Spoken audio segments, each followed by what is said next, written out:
اقدس حضرت مولانا طارق جمیل صاحب کے بیٹے عاصم جمیل کی ڈیتھ ہوئی، اور ایک بڑی سب کو فکر لاحق ہو گئی کہ یہ کیسے ہو گیا، کیا ہو گیا۔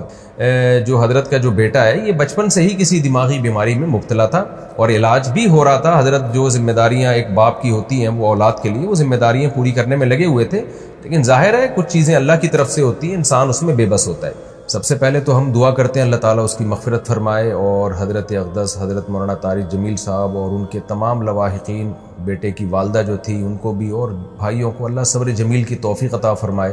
یہاں بہت سے لوگ یہ سوال اٹھا رہے ہیں کہ اتنا دیندار گھرانہ اور بیٹے نے خودکشی کر لی۔ ہر خودکشی ڈپریشن میں ہی ہوتی ہے، ٹینشن میں ہی ہوتی ہے، خوشی میں تو کوئی بھی خودکشی نہیں کرتا۔ یعقوب علیہ السلام کو ہم دیکھ لیں نا کہ ساری زندگی بیٹے کے غم میں روتے رہے مگر خودکشی کی طرف نہیں گئے۔ عمل کو خودکشی قرار دینا یہ کسی بھی طرح سے یہ بات درست نہیں ہے، اور یہ ایک الزام ہے، اور اس الزام کا جواب آپ کو قیامت کے دن دینا پڑے گا۔ انسان پر کچھ کیفیات ایسی آ جاتی ہے کہ جس میں وہ اپنے قول و عمل کا ذمہ دار نہیں ہوتا، اور اس کے قول و عمل پہ اس کو نہ گناہ ملتا ہے، نہ اس کو دنیا میں سزا ملے گی، نہ آخرت میں سزا ملے گی۔ یہ وہ جب ہے جب انسان کی دماغی صلاحیت کام کرنا چھوڑ دے۔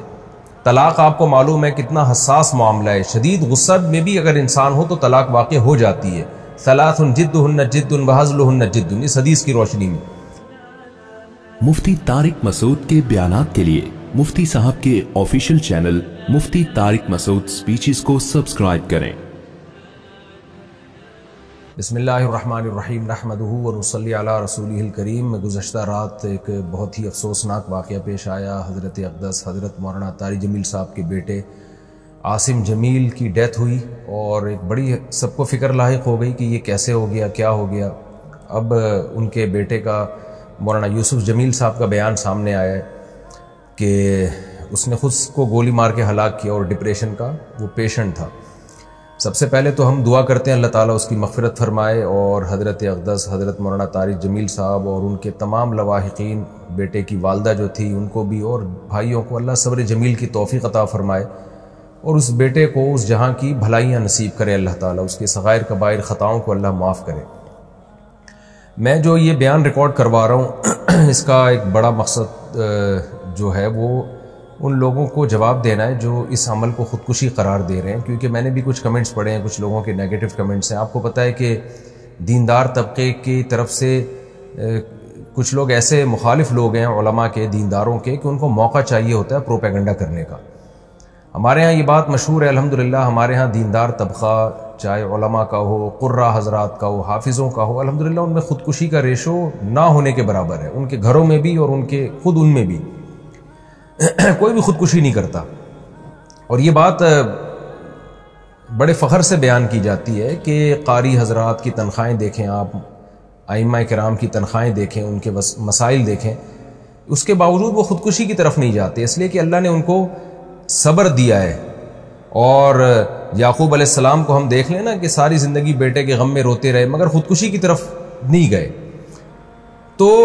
یہاں بہت سے لوگ یہ سوال اٹھا رہے ہیں کہ اتنا دیندار گھرانہ اور بیٹے نے خودکشی کر لی۔ اس کا جواب مولانا یوسف جمیل صاحب کی طرف سے الحمدللہ آ چکا ہے کہ وہ بھائی ڈپریشن کا پیشنٹ تھا، وہ اس کو الیکٹرک کے جھٹکے دیے جاتے تھے، میڈیسن کھاتا تھا وہ،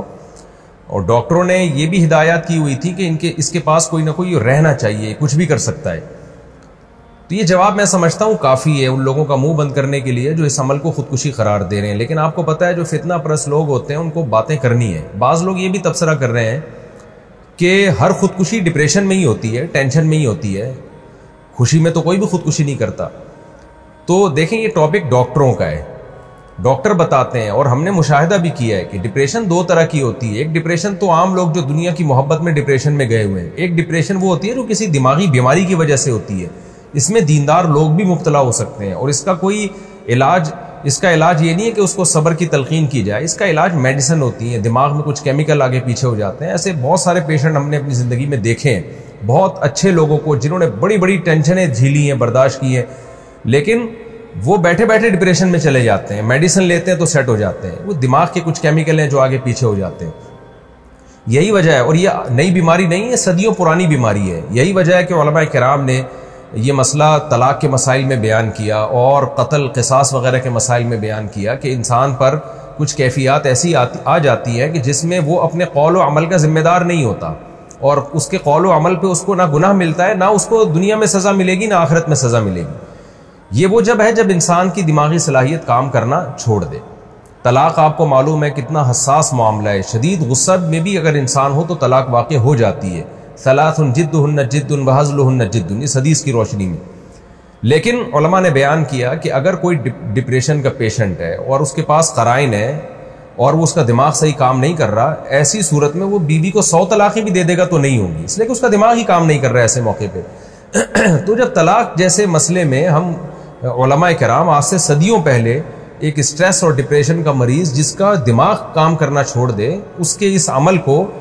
طلاق قرار نہیں دیتے، وہ زبان سے کفریہ کلمات اگر زبان سے نکالے گا تو وہ کافر نہیں ہوگا۔ حالانکہ کفر تو مذاق میں بھی اگر آپ کفریہ کلمات زبان سے نکالتے ہیں تو آپ کافر ہو جاتے ہیں، لیکن اتنا بڑا جرم بھی معاف کر دیا اللہ تعالیٰ نے اگر اس کا دماغ کام نہیں کر رہا۔ تو ایسے ہی خوب سمجھ لیں کہ ایسا ڈپریشن کا مریض اگر کسی کو قتل کر دیتا ہے یا اپنے آپ کو قتل کر دیتا ہے تو وہ نہ دنیا میں مجرم ہے، نہ اللہ کے ہاں وہ مجرم ہے۔ اس میں ملامت کرنا اور کسی کو برا بھلا کہنا